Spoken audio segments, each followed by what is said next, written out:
शहीद हुए हैं उनकी, जरा याद करो कुर्बान। 15 ऑगस्ट 26 जानेवारी कारगिल विजय दिन। याच दिवशी आम्हाला जवानांची आठवण होते, पण वर्षातले इतर दिवस जवानांच्या हौतात्म्याचा सन्मान ठेवण्याचं भान या देशात नाही। त्याचं धडधडीत उदाहरण म्हणजे इंदिरा जाधव। युद्धाच्या कथा इतरांसाठी रम्य असतील, पण 1965चं युद्ध आठवलं की आजही इंदिराबाईंच्या अंगावर काटा येतो। 1965च्या युद्धात त्यांनी त्यांचं सौभाग्य गमावलं आणि त्यानंतर सुरू झाला तो अखंड संघर्ष।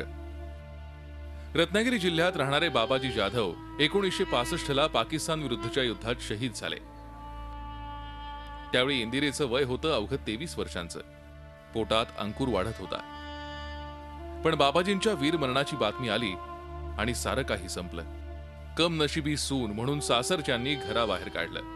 माहेरचेही परके झाले आणि पोटातला अंकुरही खुडला गेला।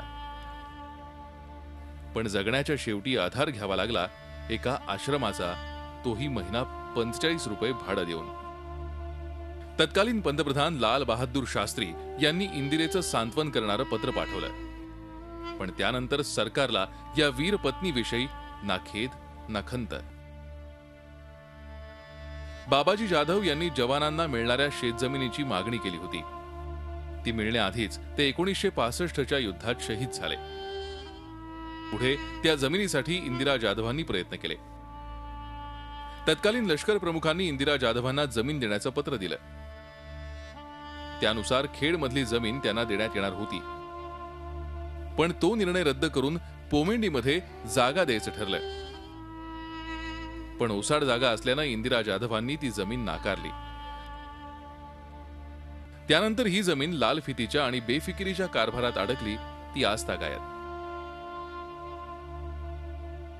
जाधवांना जमीन देणं तर सोडाच, त्या जमिनीचा बाजारभावाप्रमाणे मोबदला इंदिरा यांनी सरकार दरबारी जमा करावा असा फतवाही काढण्यात आला।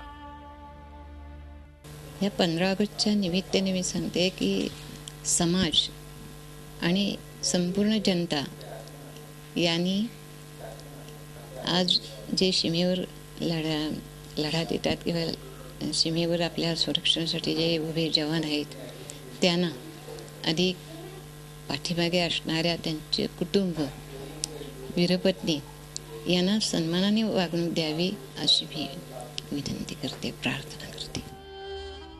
शेवटी आयुष्याच्या संध्याकाळी इंदिरा जाधवांनी कोर्टाचे दरवाजे ठोठावले। वीरपत्नीची ही व्यथा ऐकून न्यायालयही सुन्न झालं। लालफितीच्या या कोडग्या कारभारावर कोर्टानं कडक शब्दात ताशेरे ओढले। अखेरीस 5 तारखेला जाधव यांची 41 वर्ष परवड करणाऱ्या सरकारला न्यायालयानं जोरदार दणका देत 75,000 रुपयांचा दंड सुनावला आणि दंडाची रक्कम इंदिरा यांच्या परवडीला जबाबदार असलेल्या अधिकाऱ्यांकडून वसूल करण्याचे आदेश दिले। याशिवाय जाधव यांना खेड शहरात 1998च्या रेडी रेकनर दरानुसार 50% सवलतीनं 6 आठवड्यात 300 चौरस फूट जागा उपलब्ध करून देण्याचे आदेशही न्यायालयाने दिलेत। पण हा लढा आठवताना इंदिराबाईंना अश्रू आवरता येत नाहीत। गेली 50 वर्ष ही वीरपत्नी तिच्या हक्काच्या जमिनीसाठी लढतीये। आता सरकार दिलेला शब्द पाळेल आणि उरलेलं आयुष्य तरी इंदिरा जाधव यांना स्थैर्य मिळेल एवढीच अपेक्षा। कैलास पुरीसह Ajit Mandhare, Zee media, Mumbai. Zee 24 तास रहा